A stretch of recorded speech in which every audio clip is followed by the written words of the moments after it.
La France a rendu hommage cette semaine à ces deux militaires morts pour libérer des otages. Au-delà de la polémique de savoir s'il convenait de mettre en danger la vie de ces soldats pour libérer des touristes tout au moins imprudents qu'il ne m'appartient pas d'alimenter, je voudrais revenir sur les paroles du président lors de cette cérémonie où il a notamment déclaré: une vie donnée n'est pas une vie perdue. Celui qui meurt au combat dans l'accomplissement de son devoir a rempli sa destinée.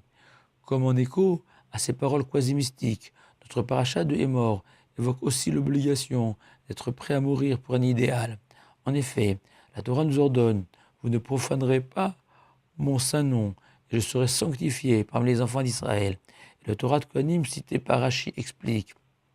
que la mitzvah de je serai sanctifié implique que l'homme doit être prêt à offrir sa vie pour sanctifier le nom de Dieu. Ce que tranche le Shulchan Aruch, qu'un homme,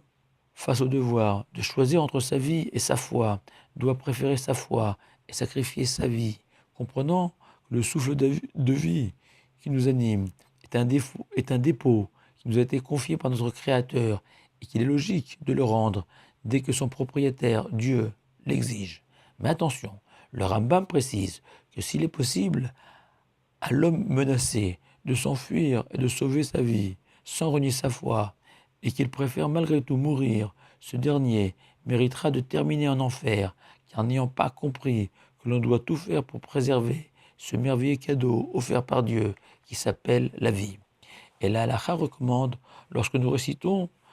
dans le Shema matin et soir, tu aimeras ton Dieu de toute ton âme, de penser que si nous nous trouvions dans la situation de devoir choisir entre notre âme, c'est-à-dire notre vie, et notre foi, nous privilégierions notre foi.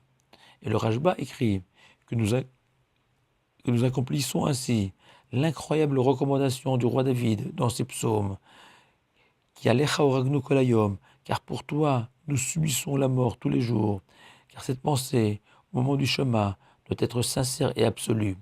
Il est évident qu'un militaire, un policier ou un pompier mourant dans l'exercice de leurs fonctions s'inscrivent aussi dans cette catégorie de personnes mortes sur la sanctification du nom divin, puisqu'ayant perdu la vie dans le cadre d'une mitzvah ordonnée par Dieu d'aimer et de secourir son prochain, et ce parfois même au péril de sa propre existence. À l'instar de ce nombre incalculable de saints qui ont offert leur vie au cours de l'histoire sur l'autel de la sanctification du nom de Dieu, à l'image de ce géant de la Torah, Rabbi Elchanan Wasserman, qui peu avant d'être fusillé par les nazis, se tourna vers ses disciples et leur dit: au ciel, Dieu nous a choisis comme des sacrifices animaux offerts à l'époque du Temple. Veillons à nous repentir afin d'être entièrement purs et sans défaut pour être agréés par l'Éternel. Et Rabbi Menachem Mendel de Vitebsk rajoutait que celui qui craint Dieu et lui est profondément attaché oublie jusqu'à sa propre existence pour combler les désirs de l'Éternel, comme des parents donnant tout pour le bien-être de leurs enfants, qui n'éprouvent même pas le sentiment de s'être sacrifiés, si heureux et si fiers de la réussite de leurs descendants. Le président Macron a déclaré au sujet de ces deux militaires que la nation tout entière s'en souviendra. Effectivement, tous les Shabbats matins, une prière est récitée dans la liturgie ashkénaze